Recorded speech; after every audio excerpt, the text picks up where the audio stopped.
Bima Pub, urahisi wa maisha.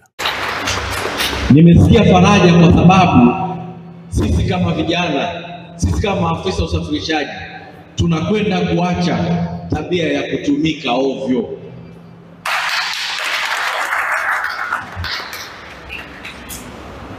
Tunaacha hiyo tabia ya kwenda kutumika. Kwa kitendo hiki ambacho mmekifanya, mnakwenda kuunganishwa ninyi maafisa usafirishaji wa bodaboda pamoja na bajaji.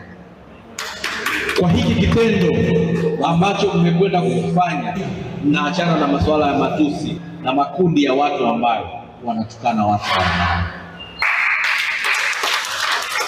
Mnakwenda kuwa na taasisi ambayo inafahamika kiserikali, taasisi ambayo inafahamika na mabenki, taasisi ambayo iko chini ya mrajisi wa vyama vya ushirika Tanzania. Mnaongozwa kwa sheria na taratibu. Hivyo niwapongezeni sana kwenye hili mlilofanya. Sisi kama serikali hatutawaacha.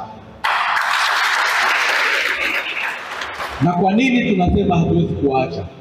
Mheshimiwa Rais ameagiza halmashauri zote Tanzania kuhakikisha zinatenga 10% kwa ajili ya mikopo ili kuwawezesha vijana, wanawake na watu wenye ulemavu.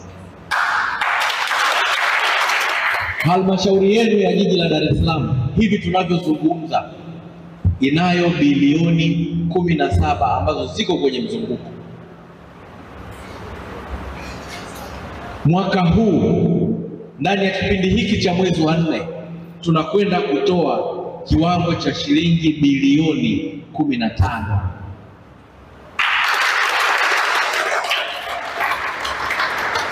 Sasa chukua, tunakwenda kutoa bilioni 15.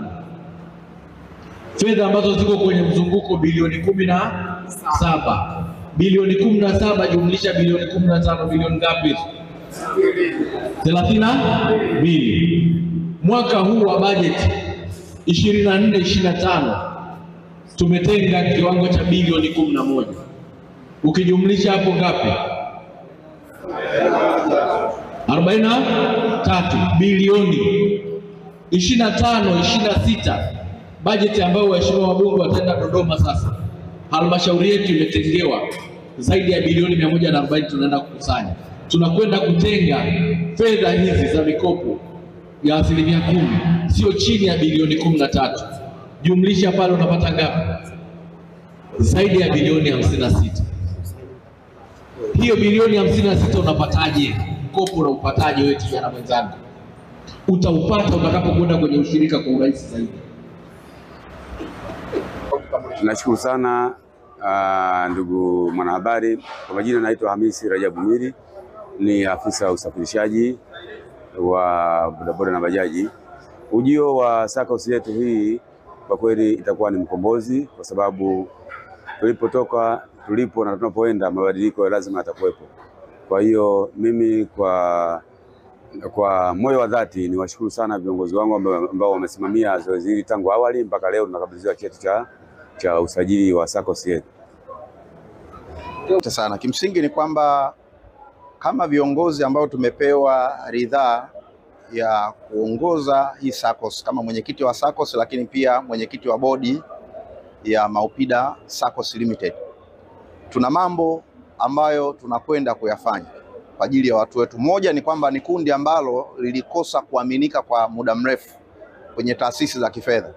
Kwa hiyo kupitia taasisi hii ambayo imeundwa na sisi tumepewa hiyo ridhaa ya kuongoza, tutakwenda kufanya mambo kadhaa. Moja ni kuimarisha mifumo ya kifedha, kwa maana ya kwamba hawa watu wengi wana changamoto ya kupata mikopo kandamizi ya vyombo, lakini pia wana changamoto mbalimbali zikiwemo changamoto za kupata makazi na vitu vingine. Kwa hiyo tutakachokwenda kukifanya, tutasimamia kuhakikisha tunaimarisha zaidi maisha yao ya kiuchumi, kwa sababu kwa mujibu wa katiba tulionayo na taratibu zinazotuongoza tuna mikopo tofauti tofauti, mikopo ambayo inafika mpaka milioni 50. Tuna mikopo ya maendeleo, tuna mikopo ya kununua vyombo vya moto, tuna mikopo kwa ajili ya ada za watoto, tuna mikopo kwa dharura, lakini pia tuna mikopo kwa ajili ya sherehe. Kwa hivyo tutakwenda kujikita kusimamia kuhakikisha vile vinavyoelekezwa kwenye taratibu na kwenye katiba na kanuni zetu tutavisimamia kuhakikisha maisha ya... Mimi naitwa Juma, mmiliki wa magari ya usafirishaji wa mizigo na abiria. Natumia BimaPapp kwa sababu inaruhusu kuweka TIN namba yangu wakati wa kununua bima. Inafanya iwe rahisi kudai vati kutoka TRA kwa kutumia hati hiyo hiyo ya bima. Uwezo wa kupata mkopo bwana. Hii inasaidia sana kugharimia mambo mengine ya uendeshaji hata kama bajeti inabana. Tumia BimaPapp kwa kupiga *150*51 alama ya reli au kwa WhatsApp tuma neno BimaPapp kwenda namba 0764166066 ujipatie bima. BimaPapp, urahisi wa maisha.